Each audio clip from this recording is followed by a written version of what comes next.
আসসালামু আলাইকুম। Recipe by Rimi cooking 100 আপনাদের সবাইকে ওয়েলকাম জানাচ্ছি আমার আজকের রেসিপি দেখার জন্য। আমার আজকের রেসিপি সুজির রসবড়া। এই সুজির রসবড়া দেখতে যেমন সুন্দর, খেতেও তেমনই মজাদার। আর এটা তৈরি করা তো খুবই ইজি। অতিথি আপ্যায়নে ঝটপট তৈরি করে নিতে পারেন সুজির এই রসবড়া। এই রেসিপিটি অতিথি আপ্যায়নে আপনার ডাইনিং টেবিলের সৌন্দর্য আরো বেড়ে যাবে। এই রেসিপিটি কিভাবে তৈরি করবেন তাহলে একবার দেখে নেওয়া যাক। চুলায় একটা প্যান বসিয়ে 2 টেবিল চামচ ঘি দিয়ে দিলাম। ঘিটা গরম হয়ে গেলে আমি এখানে ঘি গরম হয়ে যাওয়ার পর দিয়ে দিচ্ছি 1 কাপ সুজি। তারপর ঘিয়ের সাথে এই 1 কাপ সুজি খুবই সময় নিয়ে ভাজতে হবে। এ সময় চুলার আঁচটা একদম কমিয়ে ভাজতে হবে।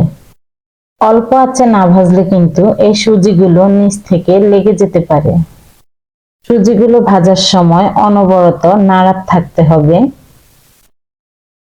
তার আগে সবার কাছে আমার অনুরোধ থাকবে, যদি কেউ আমার চ্যানেলটি এখনো সাবস্ক্রাইব করে না থাকেন তাহলে প্লিজ আমার চ্যানেলটি অবশ্যই সাবস্ক্রাইব করে নেবেন আর পাশে থাকা বেল আইকনটি অন করে দেবেন। এই সুজিগুলো যখন আমার একদম পারফেক্ট ভাবে ভাজা হয়ে যাবে, ঠিক তখনই আমি এখানে অ্যাড করে দেব লিকুইড দুধ। আমি এখানে 1 কাপ লিকুইড দুধ নিয়েছি। তারপর অনবরত নেড়েচেড়ে মিশিয়ে নিচ্ছি। আর কিছুক্ষণ পর দেখা যাবে যে সুজির মিশ্রণটা একদম দইয়ের মতো হয়ে গেছে। আমার এই মিশ্রণটাই মনে হয় অবশিষ্ট দুধটুকুর প্রয়োজন হবে, তাই আমি দিয়ে দিলাম। আপনাদের যদি মনে হয় ডোটা একটু সফট হওয়ার প্রয়োজন তাহলে 2 টেবিল চামচ লিকুইড দুধ অ্যাড করে দিতে পারেন। নাড়তে নাড়তে যখন দেখা যাবে খুব সফট একটা ডো তৈরি হয়েছে, ঠিক তখনই আমি চুলা থেকে নামিয়ে নেব। এই ডোটা খুব সফট এবং স্মুথ হতে হবে।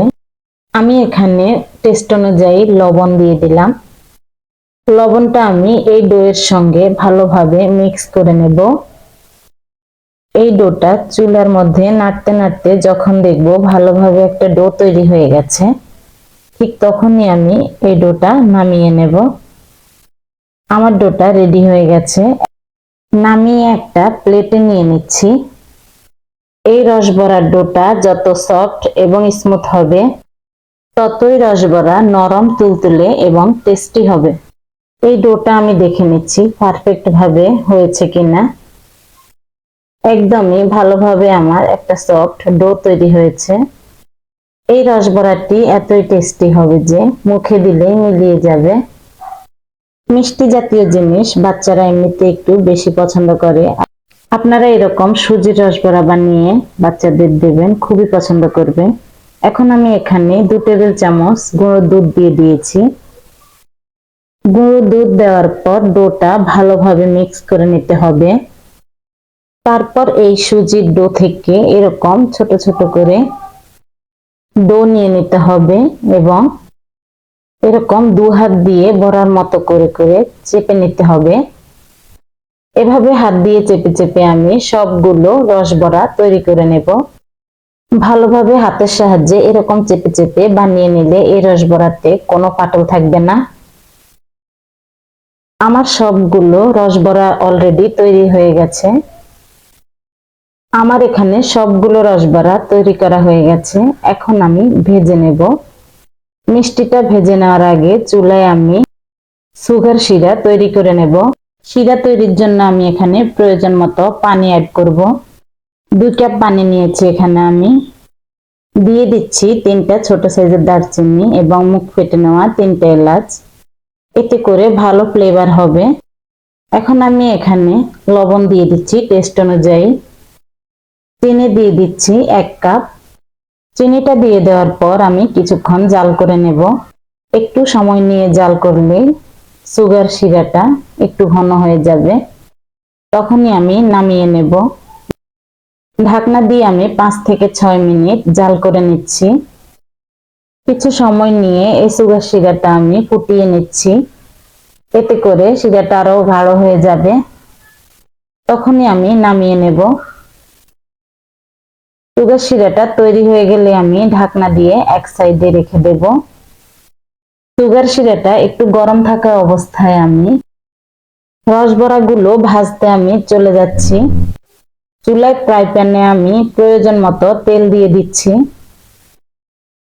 এই তেলটা আমি ভালোভাবে গরম করে নিয়ে তেলের মধ্যে দিয়ে দেব সুজির রসবড়াগুলো। চুলার আঁচটা মাঝারি হিটে রেখে এই রসবড়াগুলো ভেজে নিতে হবে। রসবড়াগুলো আমি দিয়ে দিচ্ছি।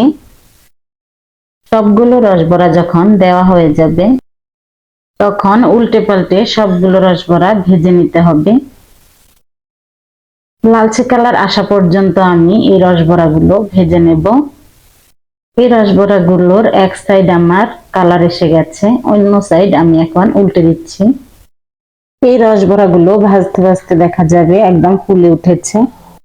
আমার এই রসবড়াগুলোতে সুন্দর একটা কালার এসে গেছে। এখন তেল থেকে ছেঁকে আমি উঠিয়ে নিচ্ছি। আমার ভিডিওটি যদি আপনাদের কাছে সহজ মনে হয় তাহলে ফ্রেন্ডস এবং ফ্যামিলির সাথে শেয়ার করে নেবেন। সেম ভাবে পরের রসবড়াগুলো আমি ভেজে নিচ্ছি। এই তেলের মধ্যে দিয়ে আমি একইভাবে এই সুজির রসবড়াগুলো আমি উল্টে পাল্টে ভেজে নামিয়ে নেব। আশা করছি আমার আজকের রেসিপিটি আপনাদের খুবই ভালো লেগেছে। ভালো